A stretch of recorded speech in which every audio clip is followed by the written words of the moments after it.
안녕하세요. 성경이 우리 삶에 조금 더 가까이 쉽고 재미있게 다가오는 시간, 소문난 성경교실과 함께하는 허요환 목사입니다.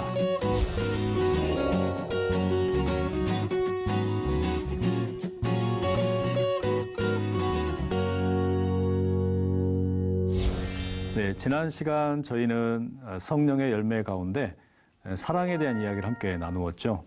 사랑을 비롯해 모든 성령의 열매는 하나님과 우리 사이의 공유적 속성에 해당한다. 그런 말씀 드렸고요. 사랑이라고 하는 것은 감정적 차원이라기보다는 의지의 문제라는 이야기를 드렸어요.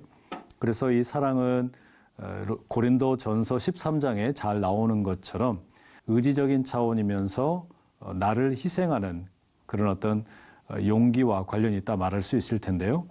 그래서 이 사랑의 반대말은 미움 또는 어떤 싫어함 이런 것이라기보다는 두려움이라는 이야기를 드렸어요. 내가 다른 사람을 위해서 희생해야 된다. 그런 것을 두려워하는 거. 그게 사랑의 일종의 두려움의 사랑의 반대말이라고 할 수 있겠고요.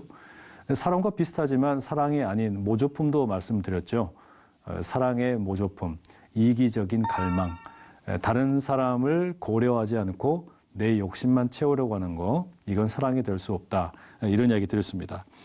여러분, 오늘은 이제 우리가 성령의 열매 세 번째 시간인데요. 용서에 대한 이야기를 나누려고 합니다.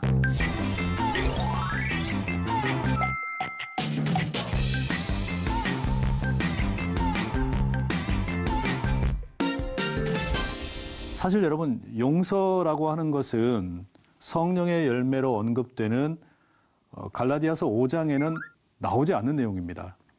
갈라디아서 5장에 기록되어 있는 성령의 열매 그 9가지를 쭉 보면 사랑, 그 다음에 희락 이렇게 넘어가거든요.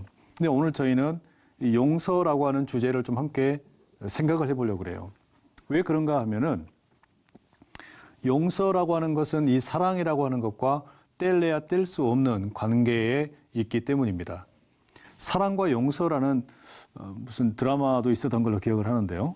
그래서 이 용서라고 하는 것이 왜 사랑과 관련이 되어 있는지, 그리고 성령의 열매로서 우리가 함께 생각해 보려는 이유가 무엇인지 마태복음 12장 30절에서 32절 말씀을 가지고 함께 나누어 보도록 하겠습니다.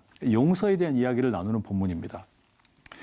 제가 목회를 하다 보니까요, 이 용서와 관련된 상담 또는 어떤 그 이야기를 나누는 경우들이 종종 있습니다. 물론 여러분, 대부분의 성도님들은 자기 죄가 어떤 것이 있다 고백하지 않습니다. 가톨릭에서는 이제 고해 성사라고 7가지 성사 가운데 하나가 있어서 정기적으로 신부님을 만나서 자기 죄를 고백하는 그런 어떤 예식을 갖죠. 반면에 우리는 그런 게 없잖아요. 우리 개신교에서는 그와 같은 고해의 시간이 없는데 때로 아주 드물게 목회자인 저와 같은 목회자에게 찾아오셔서 자기 죄에 대해서 이야기하는 분들이 계세요. 이런 질문을 합니다. 혹시 하나님에게 내가 절대로 용서받지 못하는 정말 나쁜 죄가 있을까요? 혹시 그런 죄가 있다면 그거는 뭡니까? 그리고서 묻는 진짜 핵심은 뭐냐면요. 내가 지은 죄가 있는데 혹시 이게 용서받지 못할 죄는 아닙니까? 염려하시는 거예요. 내가 죄를 지었는데, 내가 무언가 문제가 생겼는데 이게 용서를 받을 수 있는지 없는지 궁금해 하시더란 말이에요. 여러분, 앞서 우리가 갈라디아서 5장에 이 성령의 열매에 대한 이야기 나눌 때 이 성령의 열매와 육체의 일 이렇게 나누어서 함께 살펴보았죠. 이 육체의 일들, 이를테면 이게 구체적인 죄라고 말할 수 있는 거 아니겠습니까? 그러면 이것이 과연 용서를 받을 수 있느냐, 이런 질문이 생기는 거예요. 이 육체의 일들과 대비되는 것이 성령의 열매인데, 그러면 여러분, 이 육체의 일들과 관련을 해서 내가 용서를 받을 수 있느냐 없느냐, 이것은 성령의 사역과 아주 깊은 관련을 갖지 않을 수가 없어요. 그렇죠? 그런데 여러분, 마태복음의 이 12장의 말씀에 의하면 참 특이한 말씀이 있습니다. 뭐라고 되어 있냐면 성령을 모독하는 것, 이거는 절대 용서받을 수 없다라고 이야기를 하세요. 또 32절에도 성령을 거역하는 것은 용서를 받을 수 없다고 이야기하는 겁니다. 그러니까 용서를 받을 수 없는 죄가 있다는 거예요. 와, 이거 되게 끔찍한 말씀 아닙니까? 우리가 그냥 알고 있기로 교리적으로 내가 어떤 죄를 지었든지 간에 예수님의 십자가를 통해 십자가에서 내 모든 죄가 용서받는다. 우리 그걸 믿지 않습니까? 대속의 은혜라고 그러죠. 우리 주님께서 나를 대신해서 속죄 제물이 되셨다. 그래서 나는 용서받을 수 있다. 이게 여러분 우리가 가지고 있는 십자가를 통한 즐거운 교환이라고 하는 것이죠. 바로 그와 같은 어떤 용서에 대한 믿음이 우리에게 있는데 예수님 스스로 뭐라고 말씀을 하시냐면요. 우리가 절대로 용서받을 수 없는 죄가 있다는 거예요. 끔찍한 말씀이에요. 신앙생활을 하면서 여러분 이런 이야기 들어보셨을지 모르겠어요. 자, 그럼 여러분 이 문제, 이 용서받지 못할 죄가 있다는 거 여러분 여기에 대해서 우리가 좀 생각을 해봐야 됩니다. 먼저는 용서가 무엇인가 32절 말씀에 이런 내용이 나오거든요. 12장 32절 자 이렇게 돼 있죠. 또 누구든지 말로 인자를 거역하면 사심을 얻되 누구든지 말로 성령을 거역하면 이 세상과 오는 세상에서도 사심을 얻지 못하리라. 여러분 이거 정말 무서운 말씀이에요. 예수님께서 똑같은 말이라는 단어를 쓰셨어요. 그런데 인자를 거역하는 것은 용서를 받지만 성령을 거역하는 것은 지금뿐만 아니라 미래에도 용서받을 수 없다고 말씀하셨어요. 그렇죠? 그런데 여기서 여러분 그러면 인자라고 하는 것이 언급이 되고 있고 또 하나는 이제 성령을 언급을 하고 계시죠. 성령에 대한 언급을 말씀을 하고 계시는데요. 인자라는 게 어떤 존재입니까? 도대체 인자가 어떤 존재이기에 인자를 거역하는 것, 말로 인자를 거역하는 것은 용서받을 수 있지만 성령을 거역하는 것은 용서받을 수 없다. 이렇게 말씀하는 걸까? 여러분 이 인자라는 말은 우리 한자로 풀어오면 그냥 사람인의 아들 자입니다. 그러니까 사람의 아들이라는 뜻이잖아요. 그런데 이 구약의 배경은 다니엘서 7장에 있습니다. 이 다니엘 7장의 말씀에 의하면 이 인자라고 하는 것은 사람의 아들이라기보다는 일종의 천상의 존재입니다.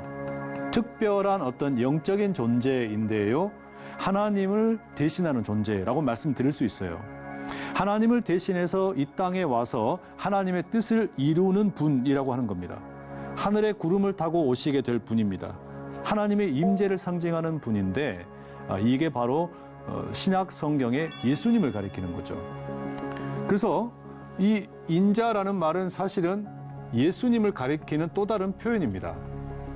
그래서 마태복음 24장 30절 31절에 이런 말씀이 있어요. 그때의 인자의 징조가 하늘에서 보이겠고 그때에 땅의 모든 족속들이 통곡하며 그들이 인자가 구름을 타고 능력과 큰 영광으로 오는 것을 보리라.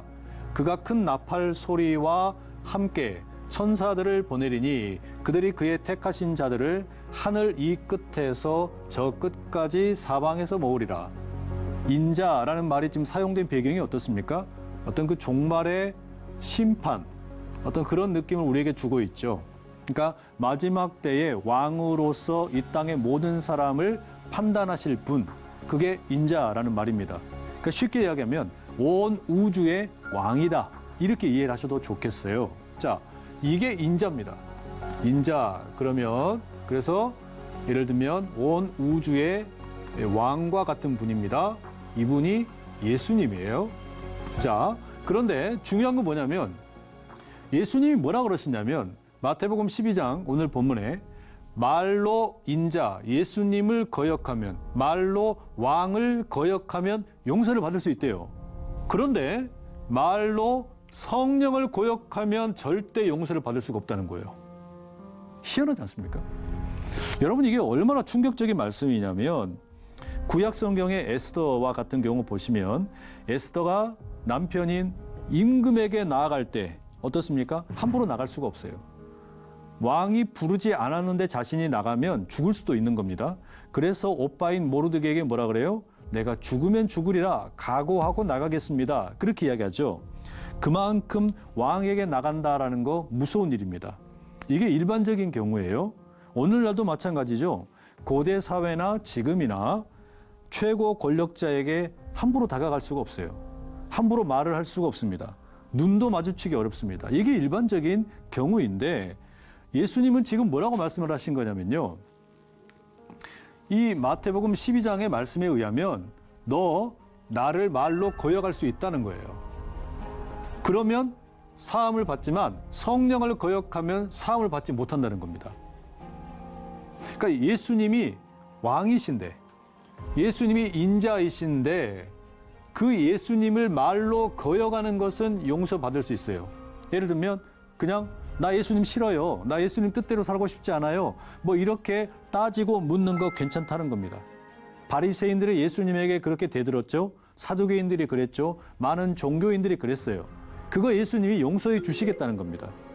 뿐만 아니라 예수님께서는 뭐 천하고 연약한 사람들이 자신에게 다가오는 거 막지 않으셨어요. 어린 아이들이 오는 거, 혈루증 여인이 다가오는 거 막지 않으시고 다 그들을 품어주셨습니다. 이 예수님은 그래서 감히 네가 나에게 가까이 다가오느냐 뭐 이런 걸 막질 않으시고 품으시는 겁니다. 바로 그런 이유 때문에 로마의 그 군인들이 채찍질을 하고 또 창으로 찌르고 가시면류관을 쓰시고 이 모든 일들 어떻습니까? 용서받을 수 있다는 거예요. 하지만 32절에 나오는 말씀처럼 성령을 거역하는 것은 사하심을 받지 못한다라고 이야기하고 계세요. 자, 여러분 이러면 어떻게 됩니까?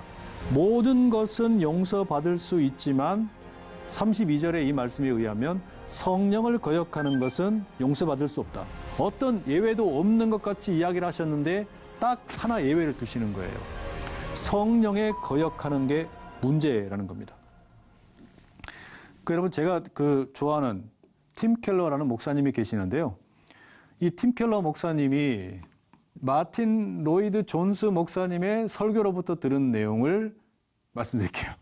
그게 뭐냐면 마틴 로이드 존스 목사님이 이렇게 하겠어요. 용서란 세상에서 제일 어려운 일이다. 가장 어려운 일이다. 그런데 이게 왜 어려운 일이냐? 이것은 하나님에게도 아주 골치 아픈 일이라는 거예요. 여러분 창세기 1장에 보시면 하나님께서 말씀을 하시죠. 빛이 있으라 말씀을 하시니까 그 즉시로 빛은 만들어졌어요. 창조된 겁니다. 그렇죠?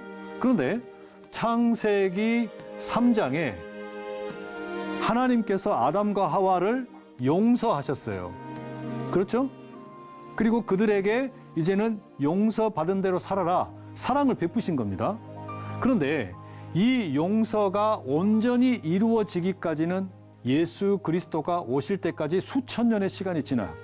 수만 년의 시간이 지날 때야 비로소 이 용서가 온전히 성취가 됩니다. 그만큼 어렵다는 거예요. 하나님에게도 어렵다는 이야기예요. 용서는 이 세상에서 가장 골치 아픈 일이다. 이렇게 이야기합니다. 때문에 여러분 우리도 그렇게 느낄 때가 있어요. 여러분 예배 드리시면서 저희 교회에서는 어떤 순서가 있냐면 사죄의 선언이라는 게 있습니다.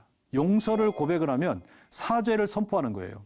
우리 각자가 일주일 동안 지었던 죄를 이제 회개하고 고백을 합시다. 그러면 거기에 대해서 이제 우리 예배를 집례하는 목사님이 선포를 하십니다. 그런즉 누구든지 그리스도 안에 있으면 새로운 피조물이라 이전 것은 지나갔으니 보라 새 것이 되었도다. 이게 용서의 선언이에요. 용서의 선언을 듣는데 과연 정말로 내가 용서받았나? 용서받았나라는 이 마음, 이게 여러분 믿어지지가 않을 때가 되게 많지 않으세요? 이건 말하자면 이 용서의 선언은 일종의 사랑의 선언이거든요. 내가 너를 사랑해서 너를 용서한다. 그런데 이 용서가 와닿지를 않을 때가 있더란 이야기예요. 그래서 여러분 용서라고 하는 것을 가리켜서 철학자 자크 데리다는 뭐라고 이야기하냐면 용서란 용서할 수 없는 것을 용서하는 거다. 이렇게 이야기했어요. 신학자 미로슬라브 볼프는 뭐라고 얘기하냐면 용서라고 하는 것은 언제나 놀랍게 뜻밖의 사건으로 다가온다. 기계적으로 이루어지는 게 아니라는 거죠. 자판기의 물건처럼 나오는 게 아니라는 거예요. 이처럼 여러분 용서라고 하는 게 절대 쉬운 일이 아닙니다. 이 용서, 내가 회개를 통해서 이제 그러면 용서를 받는다. 기계적으로 알고는 있지만 사실 이게 쉽지가 않아요. 그러면 지금 예수님께서 말씀하신 이 마태복음의 12장 31절, 32절 말씀, 성령을 모독하거나 성령을 거역하는 죄는 용서받지 못한다. 이건 용서가 절대 불가능하다. 다른 모든 건 괜찮다. 그래서 사람에 대해서 지은 모든 죄, 모독 다 용서받을 수 있다. 하지만 성령을 모독하는 건 용서를 받지 못한다. 여러분 이걸 우리가 어떻게 이해하면 좋겠습니까? 이 말씀이 우리가 참 이해하기 어려운 말씀인데 조금 풀어보자면 이런 뜻입니다. 여러분 우리가 죄를 짓게 되는데 이 죄를 짓는 것이 여러분 회개를 통해서 이제 우리가 돌이키잖아요. 이 돌이키는 일, 말하자면 내가 죄를 지었어요. 그런데 이 죄를 고백을 합니다. 그러면 우리 주님께서는 우리에게 용서를 베푸세요. 이건 일종의 사랑의 사건이라고도 말할 수 있겠죠. 이건 사랑의 사건입니다. 그런데 여러분 우리가 여기서 한번 가만히 생각을 해보세요. 왜 인자를 거역하거나 사람에게 지은 것은 용서를 받는데 이건 용서가 가능한데 왜 성령을 거절하거나 거역하면 이것은 용서가 안 된다고 말씀을 하시는 걸까? 이게 안 된다고 하는 이야기가 뭘까? 이걸 여러분 이렇게 말씀드리고 싶어요. 심지어 왕과 같은 예수님, 인자에게 또는 사람에게 우리가 죄를 지으면요. 이건 용서받을 수 있다. 이건 뭐냐면 예를 들면 외면으로 드러난 사건입니다. 외면으로 겉으로 드러난 거예요. 그래서 이것은 우리가 어떤 것이 되었든지 간에 용서받을 수 있다는 거예요. 우리가 외면으로 겉으로 드러나서 이제 이것이 드러나는 그 죄나 모독 이것을 우리가 또 고백을 하면 용서를 받을 수 있어요. 반면에 내면으로 드러나는 문제도 있어요. 내면 속에서 일어나는 일이 있는데 말하자면 인자에 대해서 죄를 짓고 사람에 대해서 죄를 짓는 것은 우리 바깥으로 드러나는 문제라면 성령에 대해서 죄를 짓는 문제는 내면의 문제라는 거예요. 봐보세요. 성경에 보시면 모세 사람을 죽였잖아요. 근데 용서를 받아요. 다윗 밧세바를 범하고 우리야 장군을 죽입니다. 그래도 용서를 받아요. 바울이 되기 전에 예수 믿는 사람들을 죽이는 일을 앞장섰던 사람입니다. 용서받아요. 베드로 예수님을 3번씩이나 모른다고 부인을 하고 거절했습니다. 그래도 용서를 받아요. 이런 바깥으로 드러난 죄들은 용서가 가능하다. 심지어 예수님을 말로 거역해도 용서받는다. 그런데 성령을 거절한다, 성령을 거역한다. 이건 뭐냐면 우리 속에 성령께서 역사를 하신다는 거예요. 성령께서 우리의 내면 가운데 역사하시는 경우가 있는데 이거를 거절하면 용서받을 수 없다는 뜻입니다. 이해되시나요? 자, 다시 보세요. 우리가 베드로가 되었든 또는 바울이 되었든 이런 경우에는 이들은 자기들이 바깥으로 지은 죄에 대해서 성령께서 내면에서 깨우침을 주셨기 때문에 돌이켜서 책망을 듣고 회개를 한 겁니다. 그러면 용서를 받아요. 그런데 어느 누가 되었든지 간에 성령께서 우리의 내면에 책망을 하시는데 이걸 뭐 했다는 거예요? 거절하는 거예요. 이거를 받아들이지 않겠다는 겁니다. 그러면 어떤 일이 생기는 거냐? 용서에 이르는 길이 막혀버리는 거죠. 때문에 여러분 우리가 시편 25편 11절의 이 말씀도 가만히 보면요. 여호와여 나의 죄악이 크오니 나의 죄악이 크오니 여러분 이 말의 뉘앙스를 가만히 보세요. 큰 죄를 지었습니다. 지금 이렇게 말을 하는 게 아니고요. 나의 죄악이 아무리 거대하다고 할지라도 주의 이름으로 용서해 주십시오. 그러니까 내가 큰 죄를 지었기 때문에, 내가 죄가 중죄이기 때문에 용서해 달라는 게 아니라 내 죄악이 아무리 크더라도 용서해 주십시오. 작더라도 용서해 주십시오. 이런 뜻이거든요.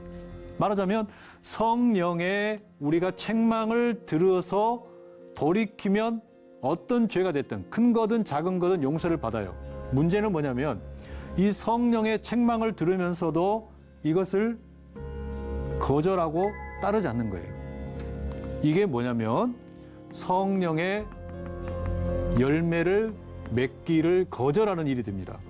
특히 사랑의 열매를 맺을 수가 없어요. 그러겠죠.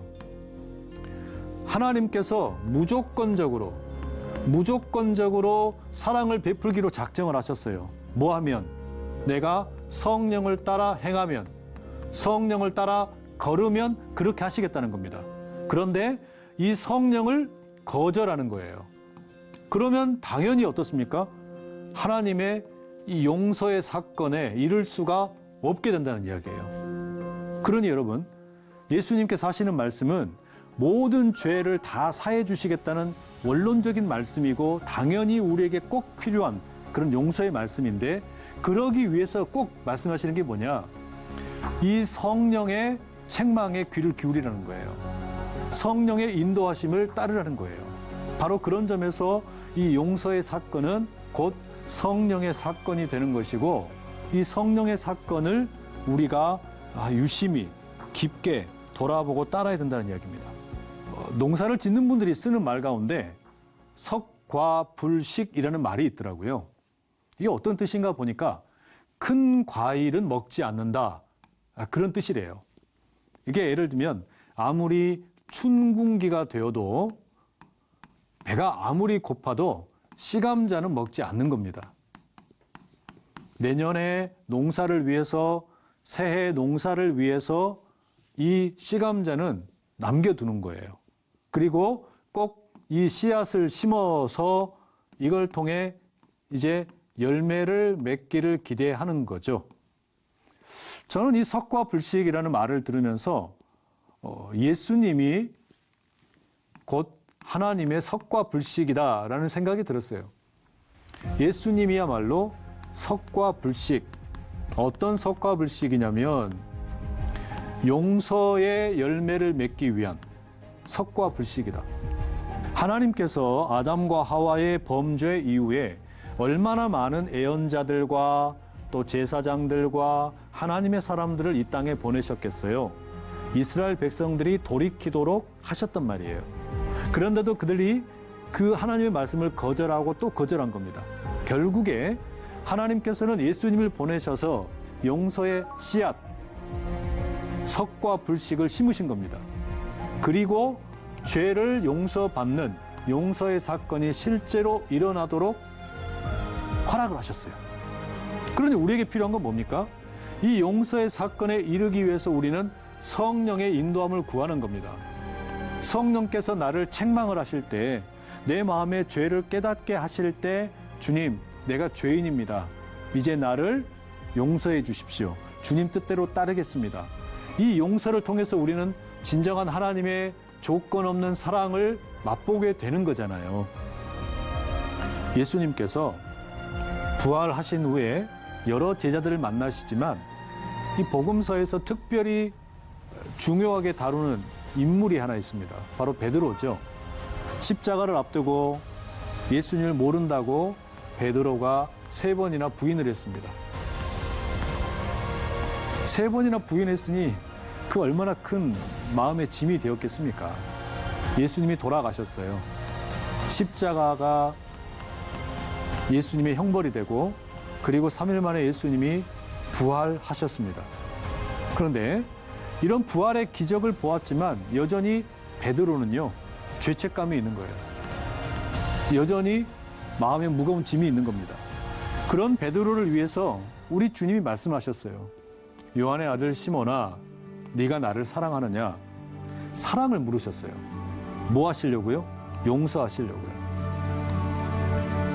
그리고 그를 회복시키시기 위해서.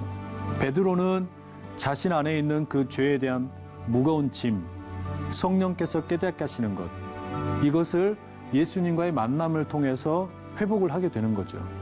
그래서 여러분, 용서는 사랑의 또 다른 이름이에요. 네가 나를 사랑하느냐? 나는 너를 용서하기 원하고 너가 온전히 회복되기를 원한다. 우리 주님의 그 마음이 있다는 말이죠. 혹여 이 강의를 들으시는 분들 가운데 나는 도저히 씻을 수 없는 죄가 있는 것 같다. 누구도 대신할 수 없는 그런 죄가 있는 것 같다. 아닙니다. 여러분, 예수님 분명히 말씀하셨어요. 어떤 죄가 되었든지 간에 우리 주님이 십자가에서 그 모든 죄를 깨끗이 하셨다. 다만 중요한 건 뭐냐면 성령께서 우리 내면에 일을 하고 계실 때, 마음을 책망하실 때 그 죄를 우리 주님께 내어놓고 우리 하나님께서 예수님을 통해 베푸시는 이 사랑의 열매를 온전히 누리실 수 있기를 간절히 축복합니다. 여러분, 오늘 이 세 번째 성령의 열매 이제 이렇게 마치려고 합니다. 오늘 수업 어떠셨는지 모르겠습니다. 이 수업 역시 유튜브 영상으로 올라가게 되니까 궁금한 내용은 다시 보기로 확인해 주시면 좋겠습니다. 다음 시간에는 우리가 희락에 대해서 나누려고 합니다. 기쁨의 열매, 함께하는 좋은 시간 되도록 준비해 보겠습니다. 감사합니다.